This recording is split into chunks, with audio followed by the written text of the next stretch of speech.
Hello guys, welcome to learn Korean language course. हमारे channel के ज़रिए आप बाकायदगी के साथ कोरियन लैंग्वेज कोर्स सीख और समझ सकते हैं। बाकायदगी के साथ सीखने और समझने के लिए हमारे चैनल को सब्सक्राइब करें और बेल आइकन के बटन को प्रेस करें ताकि आने वाली वीडियो को नोटिफिकेशन आपको शो होता रहे। तो गाइस, महीनों के नाम से स्टार्ट करते हैं। ये देख लें, जिसको साइनो कोरियन गिनती आती है उसे महीनों के नाम भी आते हैं, तो कोई मुश्किल नहीं है। ये देखो, साइनो कोरियन गिनती लिखी हुई है, इल ई सम सा ऊ योग छिल फल गु शिब। तो इधर शिब इल और शिब ई लिखा हुआ है।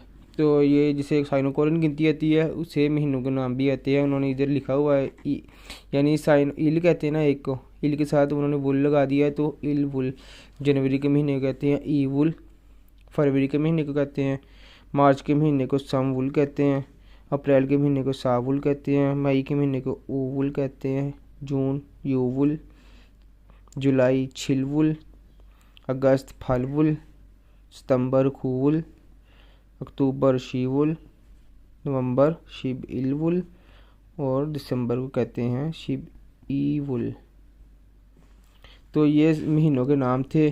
कोरियन ज़बान में रकम लिखने का तरीका, तो आगे हम ये करते हैं, रकम कैसे लिखते हैं और इसे कैसे पढ़ा जाता है। इधर देखें, काई को इल कहते हैं, दहाई को शिब, सैकड़ा भिग, हज़ार शुन, 10,000 को मन कहते हैं, लाख को शिब मन, 10 लाख को भिक मन, करोड़ को शुन मन कहते हैं। तो इधर देख लें, आपकी आसानी के लिए जिसे गिनती और कोरियन लैंग्वेज पढ़नी आती है ना, उसके लिए ये कोई मुश्किल नहीं है। तो ये देख लें, 2005 लिखा है, 205 लिखा है, तो ये 2 को कहते हैं ई, 100 को भिग कहते हैं और ऊ को 5 कहते हैं। ये देख लें, 200, तो ये 100 ज़ीरो में आ जाता है और 5 को 5 ऊ कहते हैं। ये ई भिग ऊ बन गया। 2009, तो 2000 को कहते हैं, 2 को ई कहते हैं, छुन को 1000 और 9 को खू कहते हैं। तो 2017 लिखा है, तो ई छुन 2000, शिब छिल 17 को कहते हैं। तो 1995 छुन खू, छुन 1000 को कहते हैं, खू 9 को कहते हैं, फेग 100 को कहते हैं और खू शिब ऊ 95 को कहते हैं। तो ये हो गया 1995, छुन खू, फेग खू, शिब ऊ। तो इधर 4560 लिखा हुआ है, तो सा कहते हैं 4 को, शुन कहते हैं 1000 को और ऊ कहते हैं 5 को। तो ये तो देख लें, भिग 100 को कहते हैं, युग 6 को कहते हैं और शिब 10 को कहते हैं। तो ये इकट्ठा है युग शिब। तो ऊ इधर 4560 है ना, तो सा छुन ऊ फेग युग शिब लिखा हुआ है। तो सा छुन हो गया 4000 और ऊ फेग हो गया 500, युग शिब 60। तो इधर देख लें, 10,065 लिखा हुआ है, तो ये 10,000 को क्या कहते हैं, ऊपर भी लिखा हुआ है मन कहते हैं।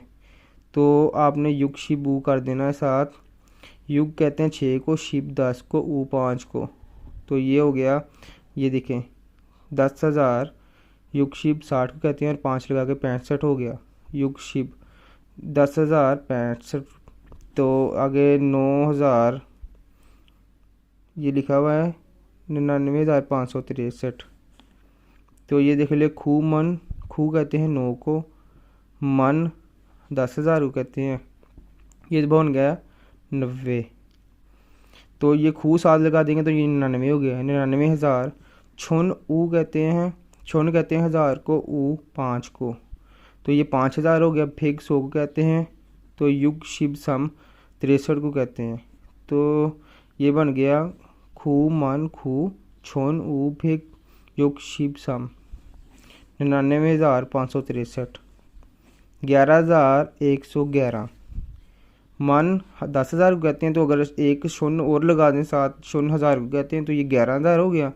भेग 100 को कहते हैं 100, शिबिल कहते हैं 11 को, तो ये हो गया 11,111 मन शून्य फिग शिब इल। तो ये लिखा है 2,222, ई कहते हैं 2 को, छुन कहते हैं 1000 को, ये होगा 2000। तो ये ई भिग गया 200, ई शिब ई हो गया 22।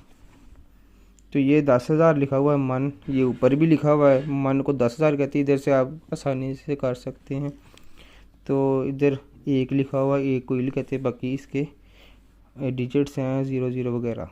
तो ये कोरियन ज़बान में रकम लिखने का तरीक़ाकार था और कैसे इसे पढ़ा जाता है। तो मैंने आपको अलग-अलग वर्ड्स के मीनिंग्स भी बता दिए हैं।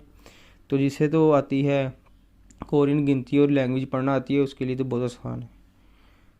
इसके बाद अददी यूनिट्स भी आपको बता देता हूँ, लेक्चर में कवर कर देते हैं। तो आगे हम पार्ट्स ऑफ बॉडी और दूसरा करेंगे, फैमिली के मतलब भी करेंगे।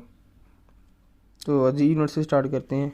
कोरियन ज़बान में किसी भी चीज़ को गिनने के लिए इसके साथ अददी यूनिट इस्तेमाल होता है।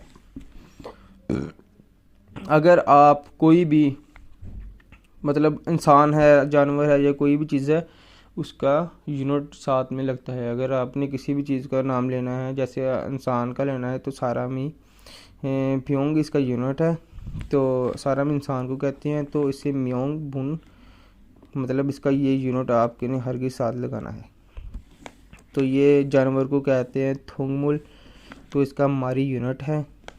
तो चिप घर को कहते हैं चिप, तो 6 इसका यूनिट है। बिल्डिंग की मंजिल होती है ना, इसे छुंग कहते हैं, यूनिट भी इसका छुंग है। बेजान चीज़ें जितनी भी होती हैं उन्हें मुल्खन कहते हैं और खे इनका यूनिट है। किताब को छिक कहते हैं और यूनिट इसका खुआन है। बर्तन को खीरत कहते हैं, यूनिट भी खीरत है। बोतल को प्योंग और यूनिट भी प्योंग। पानी मुल कहते हैं, जोन इसका यूनिट है। कागज़ छुंग ई, छंग इसका यूनिट है। जूते को खूदू कहते हैं, खुल रे इसका यूनिट है। फूल को खुच कहते हैं, सुंगी इसका यूनिट है। बिजली से चलने वाली चीज़ें वगैरह मतलब गाड़ी या कोई भी चीज़ जो बिजली से चलती है उसे छा कहते हैं, तेज़ का यूनिट है। औज़ार खूदू, झाड़ू इसका यूनिट है। तो ये अददी यूनिट्स थे। तो उम्मीद करता हूँ अपने लेक्चर्स को अच्छी तरीके से कवर कर रहे